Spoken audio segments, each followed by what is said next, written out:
Kia ora. Welcome to Guard the Gospel, the Discipleship study, our online version. And today I'm joined by my lovely co-host, Megan. Welcome to the class, Hi. Megan. Hi. Today, this video, we're talking about a few things. One is the overall aim of the discipleship study.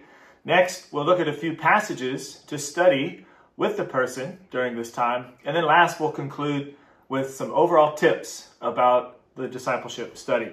First, let's talk about the aim of the study. And today will be a bit more conversational in nature. So Megan, when you study discipleship with someone, what are you trying to accomplish? What's your goal?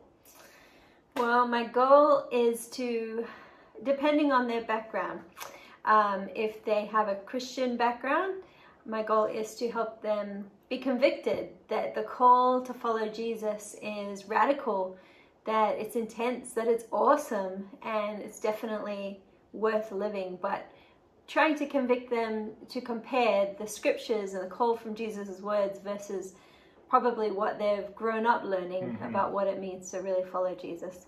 If they're not a Christian background, I'm trying to inspire them to give it a go, that this is the best life. And most people are looking for purpose in their life, and this is the greatest purpose that they could ever have. And that's quite inspiring, and a call to follow Jesus. And really just try and get them to, why not try it? Try starting to follow Jesus and see what happens in your life. Sure. I think that's the same for me. If someone doesn't have a Christian background, I really want to inspire them that this is the greatest possible purpose. And if someone does have a Christian background, I want to convict them that this is the calling of Jesus, and he expects anybody claiming to be a disciple to live like this. So overall, I guess what we're trying to do is inspire or convict someone to follow Jesus with this study. So that's really the aim. You're trying to inspire or convict somebody to follow Jesus. And what we'll do now is look at a few verses from the discipleship study. So if you've never led this Bible study before, what we're going to do is look at 4 verses that you could use as a template if you don't feel confident or comfortable.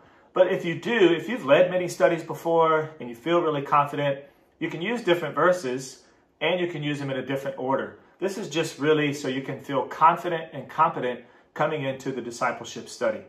So we're going to start with Acts chapter 11, verse 25 and 26. So Megan, when you turn to this passage, Acts chapter 11, verse 25 and 26, what are some important questions to ask before you actually study this verse?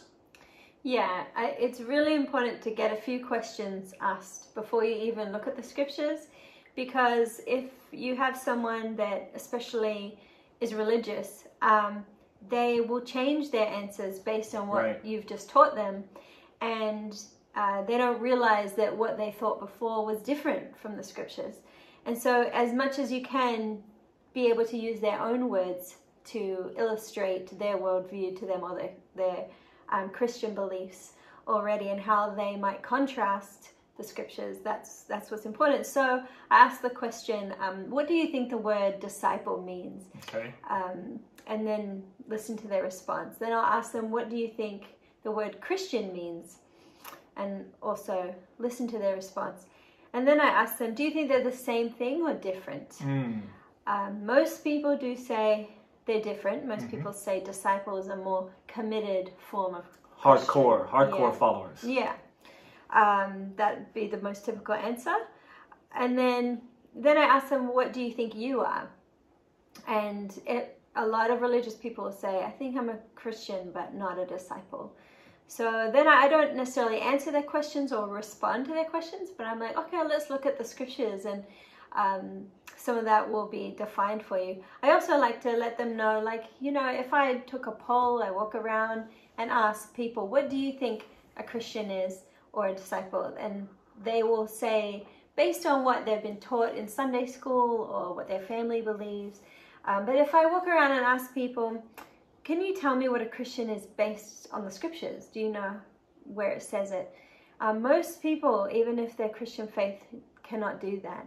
So I explain that in the beginning and say, so what this study is doing is, let's go back to the source of, look at what, from Jesus's mouth, what it means to really follow him. And we can see if there's differences or similarities in how we were raised.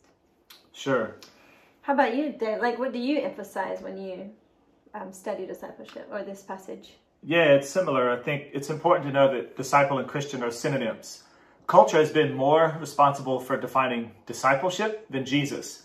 And so what we're trying to do is show them they are the same thing. And we don't want the culture's brand of Christianity. We want Jesus and his actual words telling us what a disciple is. It's important to know that this passage in Acts chapter 11 was a decade after the church was born. So for 10 years, the term Christian, when the church first started, that term didn't even exist. So if you traveled back 2,000 years to when the church first started and said, where are the Christians? They wouldn't have had any idea. But if you would have asked, where are the disciples? They would have definitely known what you're talking about. I think it's very similar today with the term Google. If you were to say, did you Google something in 1996? No one would know what you're talking about. Right. Because that term hadn't really come on. But if you said, have you researched something? Yeah. They would have known what you meant. And so today, Google and research are similar because did you Google something? Did you research something? And so today, we really want to draw home the point that if you say you're a Christian, that means you're a disciple. But let's look at what Jesus really says a disciple is. It's also important to know that there's only 3 times that the Bible uses the term Christian. And here's one of them in Acts chapter 11. This is the first time, verse 26. Also, when Paul's talking to King Agrippa in Acts chapter 26, King Agrippa says to Paul, are you trying to make me a Christian? And so even in that, it's negative. And then last in 1 Peter 4, verse 16, Peter says, don't be surprised if you're suffering because you're a Christian.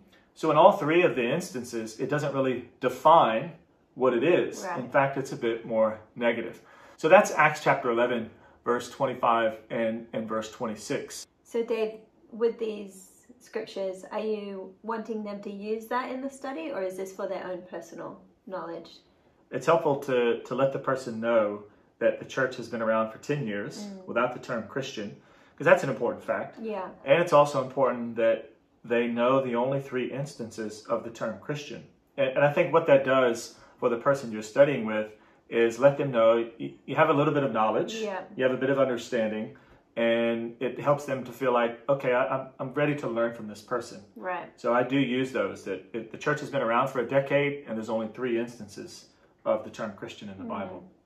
So, and there's 270 times it talks about disciple, right? Absolutely. Yeah. So 270 times the term disciple will show up in the New Testament. In Acts, there's also believers or the way. So there's different synonyms, but they all mean the same thing. Right. Yeah. So that's Acts chapter 11, verse 25 and 26. And now what is helpful to do is go to Mark chapter 1. And what I normally do is say we're going to look at Jesus and his ministry and look at 3 instances, the beginning, the middle, and the very end of his ministry to try to figure out what a disciple is from his lips, not from culture. So let's start with Mark chapter 1. And we're turning to this, and this is when Jesus calls Simon and Andrew, James and John. They leave their nets and they start following Jesus. And he uses that phrase, come follow me, and I'll make you fishers of men. So what do you focus on with this verse? Yeah, there's probably about 3 things I focus on in this passage. And one is that when he says, come follow me and I'll make you fishers of men, that he was calling them to have a greater purpose in their life and explain what that would mean. And when he calls them, they are holding onto nets and fishing, and it actually says they drop their nets.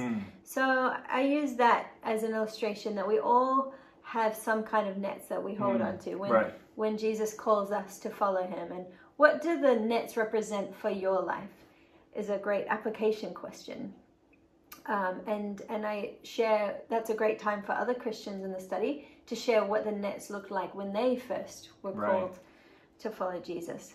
And then the third thing is that the fact that they leave their dad in the boat, they leave their family business behind, that sometimes our loved ones, the people closest to us, aren't ready yet to also follow Jesus. And that's a cost to count. And this is the first time we see this in the studies, and it's helpful to just introduce that subject because for a lot of people that is a big cost for them to count.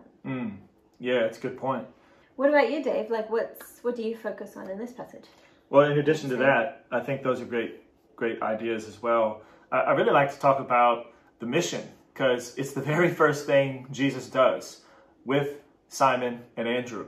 He calls them and he says, if you follow me, I'm going to make you into a fisher of men.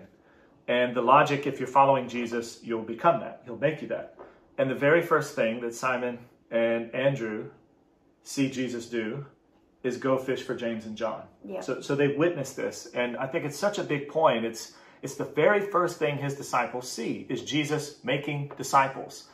And it's a foundational teaching of Jesus. If you're following him, you're going to be engaged in making disciples.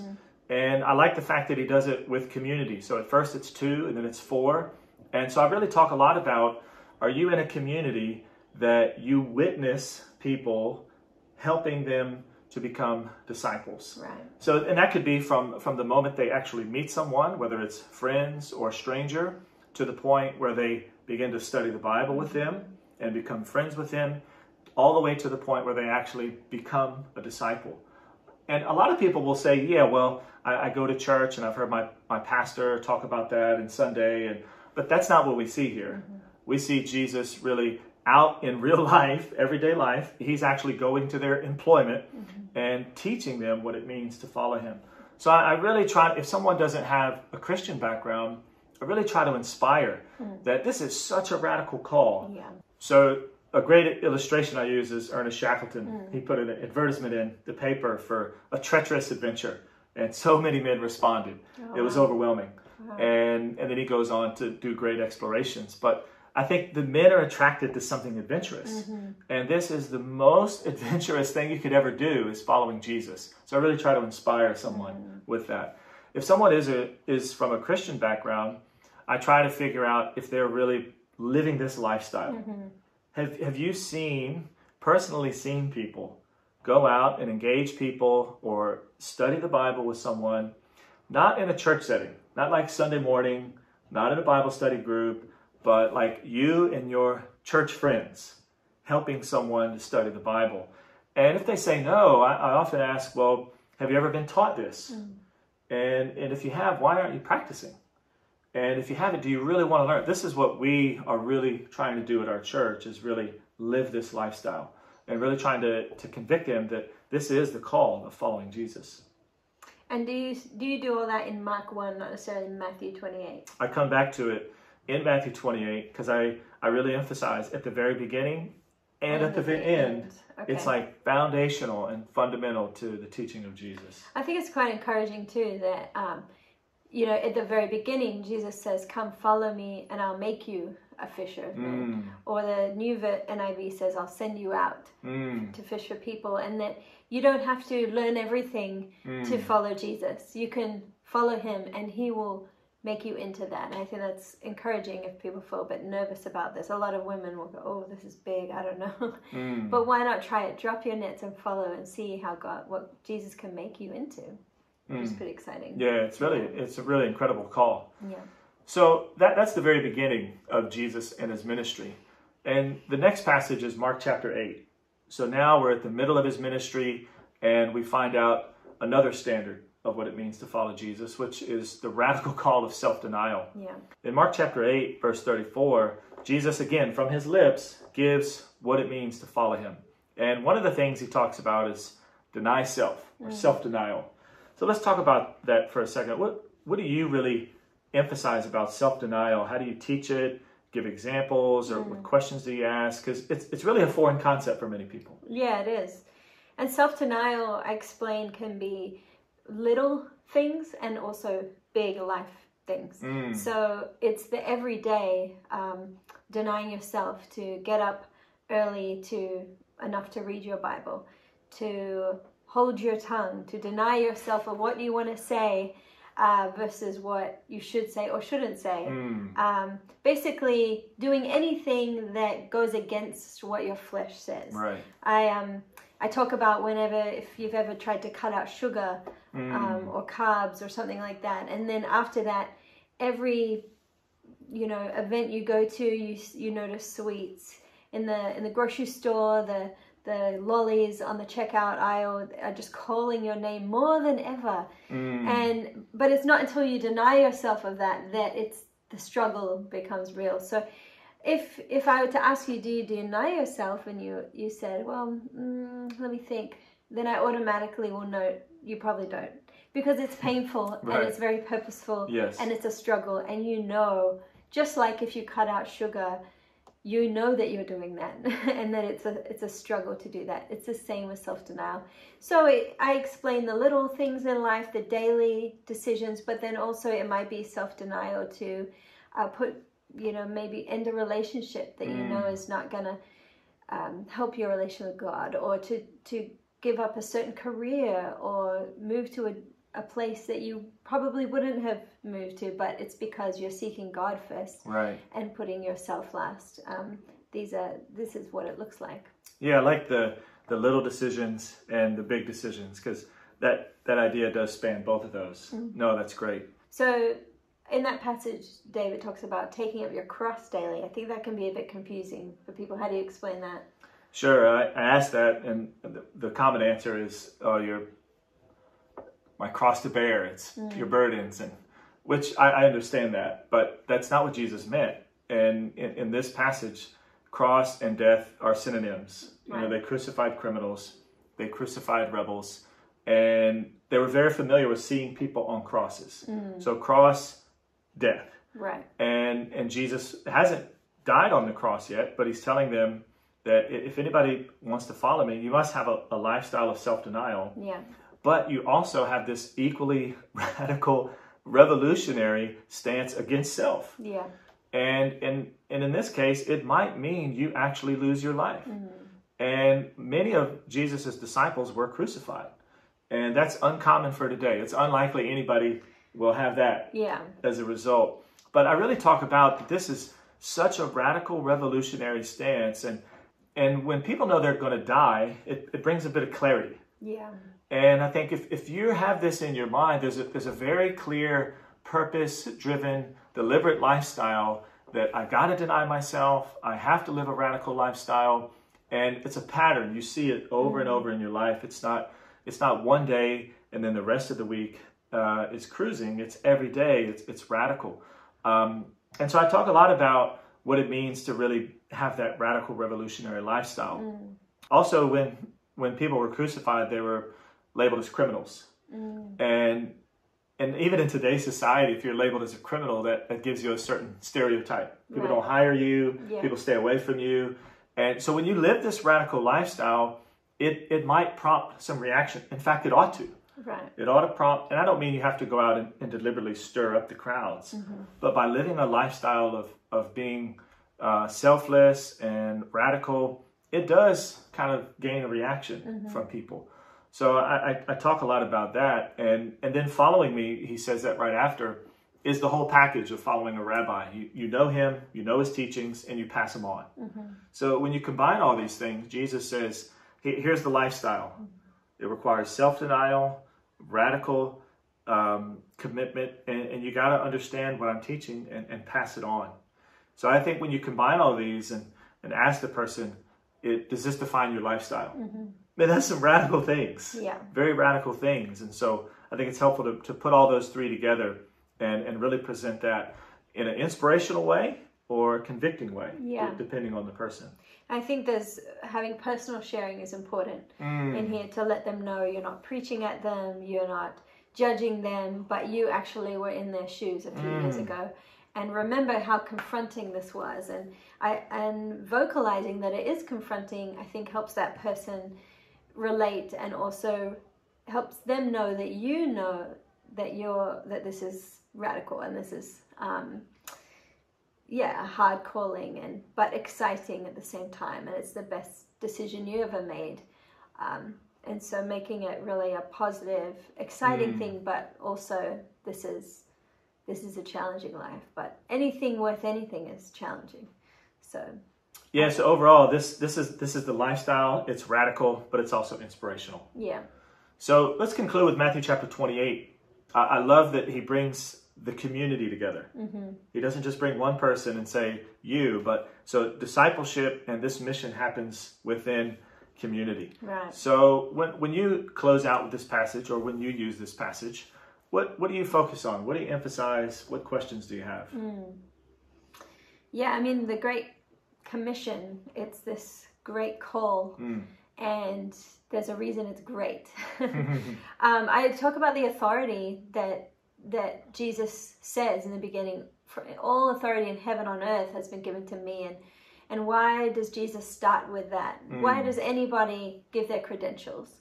You know, I sometimes use my own life that I used to be a pediatric nurse. And if I just start randomly giving someone a piece of advice, medical advice for their child, they might think, okay, I don't know if I should listen to you. But then when I say, you know, I'm a pediatric nurse, they're saying, oh, okay, wait, what's that? I'm all ears. Yeah. So I think Jesus is giving his credentials here that don't listen to the Roman Empire. Don't listen to the authorities.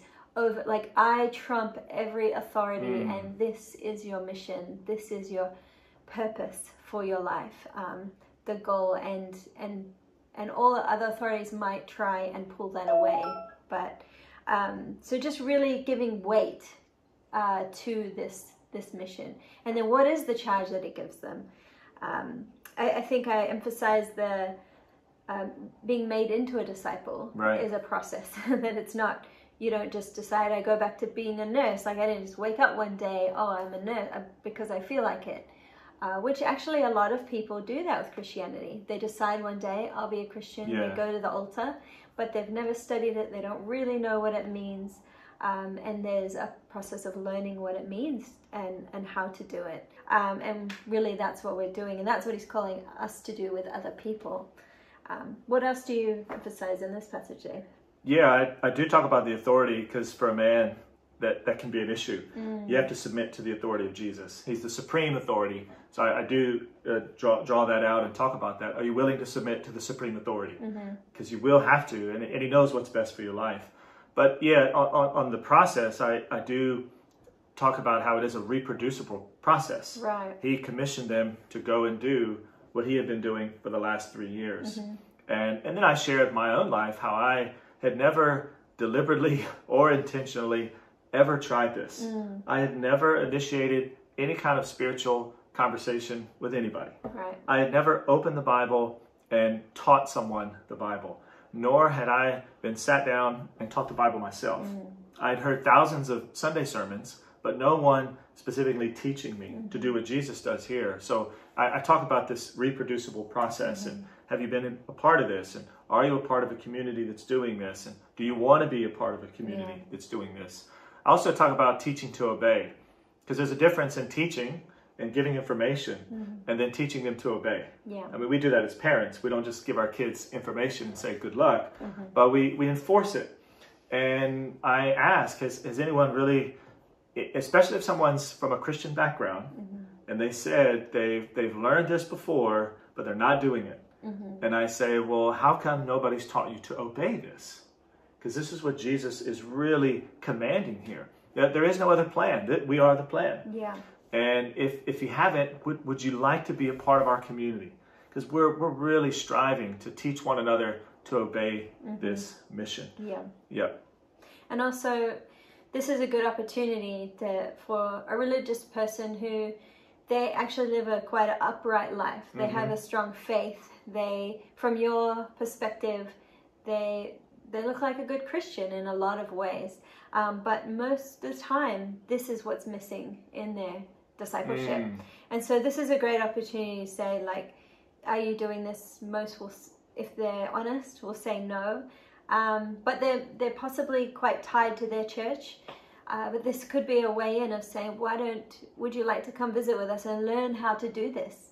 Because this is what we're about. And I'd love to teach you how to do this and learn this part of discipleship. What do you think about coming for a month and trying it and learning more? And that'll also show you their humility of, are they really wanting to be taught, or is their religious pride kind of flaring up here going, oh, I don't know. Or I like my comfortable Christian version of discipleship. Yeah. So here we have the beginning of Jesus' ministry where he's mission focused, the middle where he's still radically calling us to deny self, take up the cross, and follow him. And then at the very end, same thing, he's go and do this mission. So all this together is radical, but it's also very inspiring. Yeah. So after this study, you've seen Jesus in the beginning, the middle, and the end, and it's very inspiring to call someone to this. Here's some final tips as we round out the discipleship study. Remember to always keep your goal in mind. It's to inspire or convict, and so you want to stay the course. I know it's tempting to go off on many tangents and let people share many stories, but when you have a goal in mind, it's very helpful. The goal is helpful for women because women talk a lot and can also sidetrack things. So keep your goal in mind, and sometimes you might even need to say to women, you know what, that's a great question, and we'll come to that in a further study. So let's see our tracker with this one and talk about and just redirect people. Also, you want to make sure your life is practicing this. You don't want to be a hypocrite and not practice what you preach. And I really believe this is why Jesus wanted us to be a part of this Great Commission, because it calls us and reminds us to follow it ourselves and convicts us all the time. Every time I lead a discipleship study, it calls me higher all over again and reminds me of the life I need to be living. Yep, absolutely. So that's the discipleship study. For the homework for this class, go through the verses in the study and write down your interpretation, your application, and your contemplation questions for each of those passages. And we'll see you on Zoom.